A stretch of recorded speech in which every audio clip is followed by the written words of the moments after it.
Mic check, 1, 2, 1, 2. Yo, what's up? I'm your host, Corey Cambridge.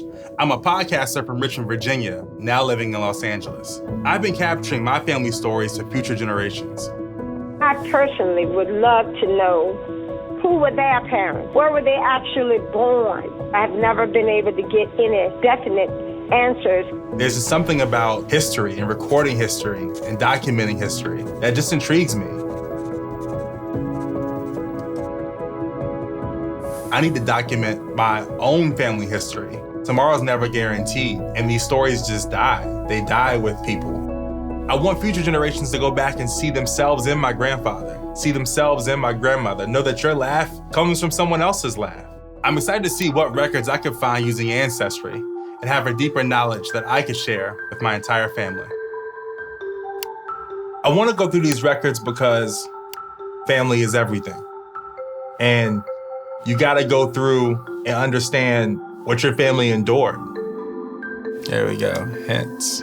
My great-grandma, Mary Ruth, she is seen as the vibe. She liked to have fun, dance, she could sing, she was so stylish. They called her the queen.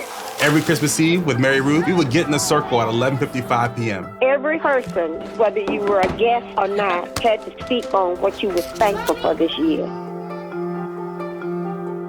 It's a deep tree. My great-great-great-great-grandfather is Thomas Hilliard, and they were slaves. So they got their marriage license on December 24th, Christmas Eve. But that day really means that, that really hits hard because that's a day that we celebrate every Christmas Eve together as a family. Just thinking about how happy they probably were. Probably the greatest day of their life.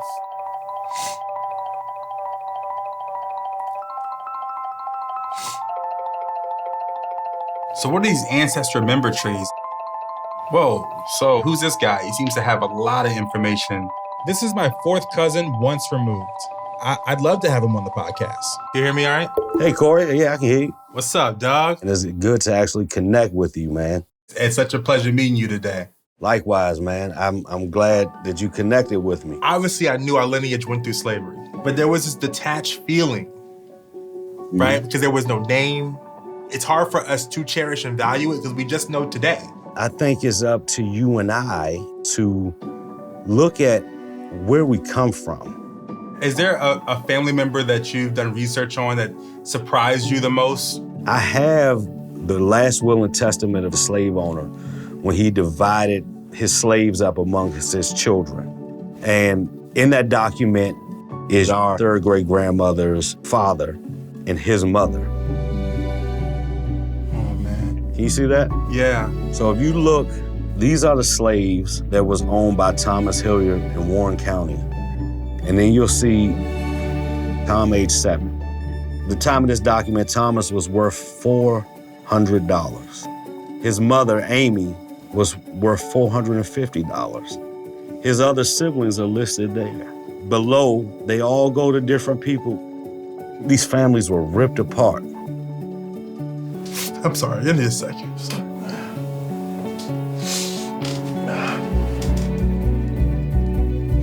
And then for her offspring to go hundreds of different ways, and on this day, me and you connect from 2 people.